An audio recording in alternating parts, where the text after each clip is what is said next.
रामचंद्र भगवान की जय। हनुमान महाराज की जय।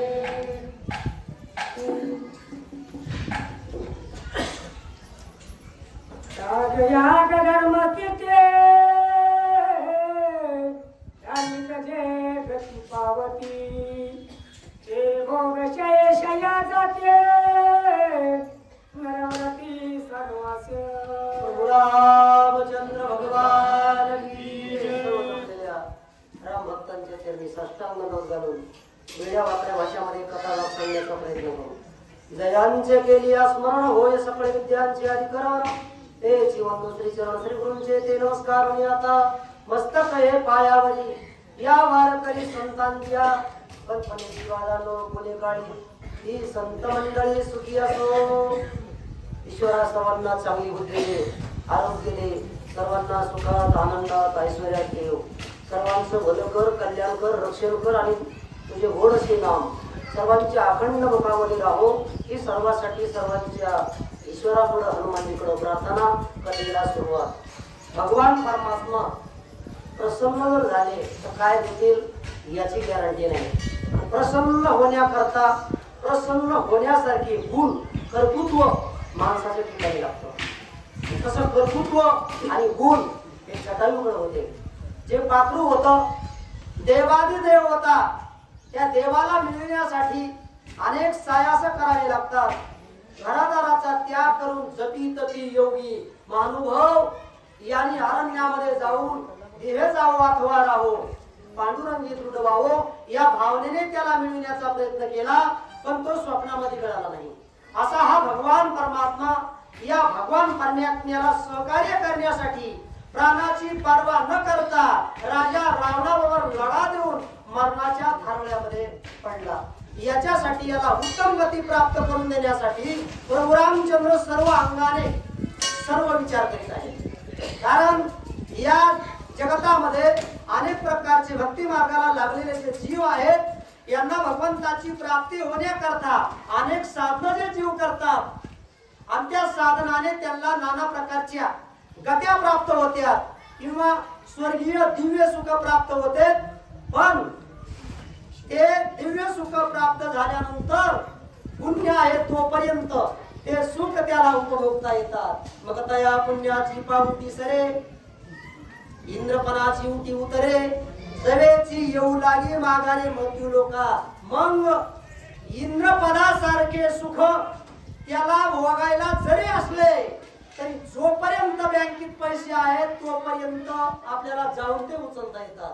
त्याप्रमाणे इथं केलेलं पुण्य आणि स्वर्गीय सुखाची प्राप्ती झाल्यानंतर जोपर्यंत पुण्य आहे तोपर्यंत ते देव लोक चांगल्या प्रकारे सेवा त्या पुण्यवानाची करतात। पण एकदा 5 वर्ष संपल्यानंतर निवडणूक होते आणि त्याप्रमाणे पुण्य संपलं की पुन्हा रिटर्न त्या जीवाला पुण्यातल्याला माणसाच्या जन्माला पाठवतात। त्यानं पुण्य केलं तर पुन्हा स्वर्गीय सुखे भोगायला मिळतात, पाप केलं तर नरकाचे दुःख भोगावे लागतात आणि माणसा वाचून इतर जे जन्म आहेत ते भोगावे लागतात। मग अशा प्रकारची गती आहे, पण ती गती माझ्या जटायूला मी देणार नाही। मी अशी गती देणार आहे की त्या पदावरून माझ्या जटायूला ध्रुव बाळाप्रमाणे कुणीही ढकलिता कामा नये। तो एकदा जर माझ्या पदावर बसला तो कायमचा देव पाहावया गेलो देते देव होऊन गेलो अशा पदाची प्राप्ती माझ्या जटायूला देणार आहे की जगात आतापर्यंत त्या पदाची प्राप्ती कुणालाच मिळालेली नाही, कुठल्याच पुण्याने मिळालेली नाही। अशा पदाची प्राप्ती माझ्या जटायूला मी देणार आहे असं प्रभू रामचंद्र मनामध्ये विचार करू लागले। काय सांगतात माझी आदर्शाचे पुण्य कल्प गेल्या नवेसिनो हेतू पावसी स्वस्थ झालं सत्य वचन हे माझे। ऐश्वर्याचं ठिकाण जरी असलं पण समाधान देणार पाहिजे। नसता धन आहे, श्रीमंती आहे, ऐश्वर्य आहे, पद आहे, पण समाधानच नाही। सदा टेन्शन चालू आहे, जेवण करू देत नाही, झोप येऊ देत नाही, डॉक्टरकडे जाण्याची पळापळी चालू आहे आणि ऐश्वर्य तर म्हणजे जाळण्याचा प्रयत्न केला तरी जळत नाही. मग माणसाला सुख समाधान पाहिजे.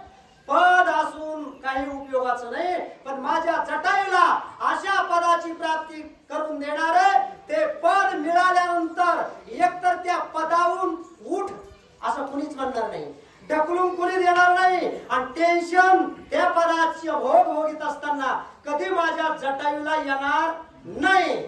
काय येणार नाही तर माझ्या दर्शनाने ज्या भक्ताला माझ्या पदाची प्राप्ती होते आणि त्या पद अधिकाऱ्याला कधीच समाधान मिळाल्याशिवाय राहत नाही. आणि टेन्शन चिंता कधीच राहत नाही. तुझी चिंता त्याशी सर्व आहे. नको खेद करू कोणत्या गोष्टीचा, पती लक्ष्मीचा जाणत असे.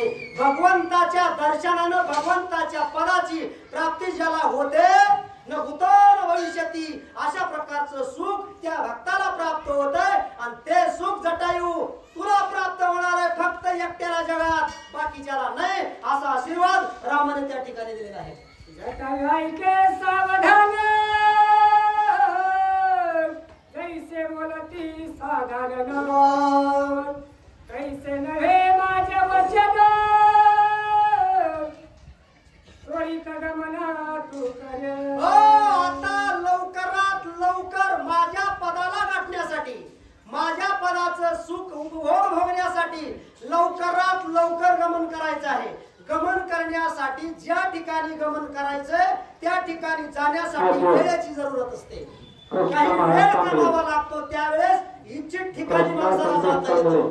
पण माझं दर्शन असं आहे, इतर साधारण माणसाने दिलेला आशीर्वाद तो वेगळा आणि मी दिलेला आशीर्वाद हा वेगळा आहे.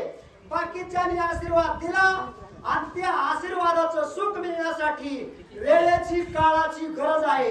आणि ते चिरकाल आशीर्वाद टिकून राहील याची गॅरंटी नाही.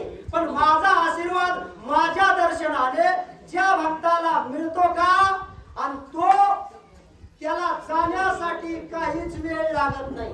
त्याला त्या पदाची प्राप्ती होण्यासाठी नाही काळ वेळ तयार लागी.